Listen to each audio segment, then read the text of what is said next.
Hi mga ka-taxpayers, magandang balita.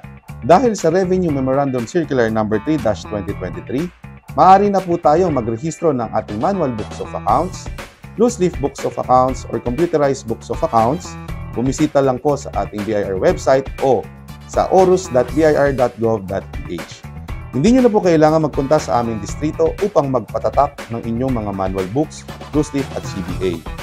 Dahil sa ORUS, ito po ay magge-generate na ng Quick Response Code or QR Code na magsisilbing rehistro ng mga nasabing libro.